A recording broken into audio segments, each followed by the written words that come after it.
Assalamualaikum warahmatullahi wabarakatuh. Perkenalkan, nama aku Aryani Krisanti dari PGSD Universitas Lampung. Pada materi besaran pengukuran, saya akan melakukan praktikum mengenai cara menghitung panjang suatu benda menggunakan satuan baku dan juga satuan tidak baku. Sebelumnya teman-teman lihat gambar sebelah ini. Gambar tersebut menunjukkan ada seorang anak yang sedang bermain kelereng. Bagaimana cara anak tersebut menghitung jarak antara kelereng satu dan kelereng lainnya? Anak tersebut menggunakan satuan yang bernama jengkal. Untuk penjelasan lebih lanjut, yuk simak video berikut ini.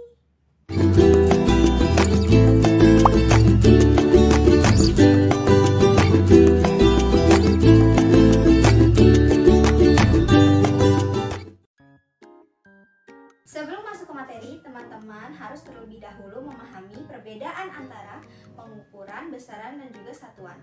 Pengukuran adalah membandingkan suatu besaran yang diukur dengan besaran sejenis yang digunakan dalam satuan. Besaran adalah segala sesuatu yang dapat diukur menggunakan angka, sedangkan satuan adalah segala sesuatu yang digunakan untuk menyatakan hasil dari pengukuran. Satuan dibagi menjadi dua. Yang pertama adalah satuan baku. Satuan baku adalah satuan yang telah ditetapkan secara resmi oleh para ilmuwan dan digunakan sebagai acuan. Siapapun orangnya yang menggunakan satuan baku sebagai alat pengukuran akan menghasilkan pengukuran yang sama. Contoh alat-alat ukur satuan baku ada mistar, ada meteran pita, mikrometer skrup, jangka sorong, timbangan, dan lain-lain. Yang kedua, satuan tidak baku. Satuan tidak baku adalah satuan yang tidak ditetapkan secara resmi. Untuk hasil pengukurannya, setiap orang akan berbeda-beda. Contoh dari satuan tidak baku adalah jengkal, hasta, depa, langkah, dan lain-lain. Pada praktikum kali ini, aku akan membandingkan hasil dari pengukuran satuan baku dan tidak baku antara saya dan juga adik saya. Alat-alat yang harus disiapkan yang pertama adalah mistar atau penggaris, meteran pita, dan juga benda-benda di sekeliling kami yang akan kami ukur.